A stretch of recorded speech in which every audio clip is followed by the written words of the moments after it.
சென்னை பூவிருந்தவல்லி போரூர் இடையே மெட்ரோ ரயிலை இயக்க ரயில்வே வாரியம் தற்காலிக பாதுகாப்பு சான்றிதழ் வழங்கியுள்ளது. இதுகுறித்த மேலும் விவரங்களை செய்தியாளர் பிரகாஷ் வழங்க கேட்கலாம். பிரகாஷ், வணக்கம். விவரங்களை சொல்லுங்க.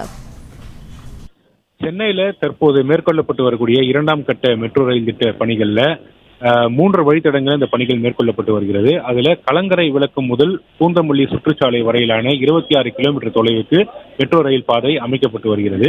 இந்த 26 கிலோமீட்டர் தொலைவில் முதற்கட்டமாக பூந்தமல்லி முதல் போரூர் வரையிலான 10 கிலோமீட்டர் தூரத்துக்கான மெட்ரோ ரயில் பணிகளானது முடிவடைந்திருக்கிறது. விரைவில் இந்த சேவை தொடங்கும் என்று எதிர்பார்க்கப்பட்ட நிலையில பாதுகாப்பு சான்றிதழ் கிடைக்காததால் இந்த வழித்தடத்தில் சேவை தொடங்குவது தாமதம் ஏற்பட்டிருக்கிறது.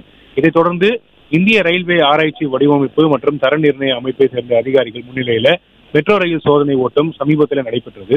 90 கிலோமீட்டர் வேகத்தில் மெட்ரோ ரயில்கள் இயக்கி பயணிகளின் பயண வசதி குறித்து மதிப்பீடு செய்யப்பட்டது.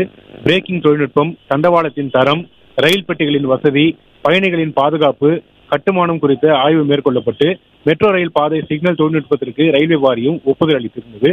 இந்த நிலையில சிக்னல் தொழில்நுட்பத்திற்கு ரயில்வே வாரியம் ஒப்புதல் அளித்திருந்த நிலையில் தற்போது பூந்தமல்லி போரூர் இடையே மெட்ரோ ரயிலை இயக்குவதற்கான தற்காலிக பாதுகாப்பு சான்றிதழ் ரயில்வே வாரியம் வழங்கி உள்ளதாக மெட்ரோ ரயில் அதிகாரிகள் தெரிவித்திருக்கிறாங்க. இதையடுத்து நிரந்தர பாதுகாப்பு சான்றிதழ் விரைவில் வழங்கப்படும் என்று எதிர்பார்க்கப்படுகிறது. சென்னை மெட்ரோ ரயில் திட்டத்தினுடைய அடுத்த மைல்கல்லாக 2ஆம் கட்ட மெட்ரோ ரயில் திட்டத்தில் முதற்கட்டமாக பூந்தமல்லி முதல் போரூர் வரையில் விரைவில் இந்த சேவை தொடங்கும் என்று எதிர்பார்க்கப்படுகிறது.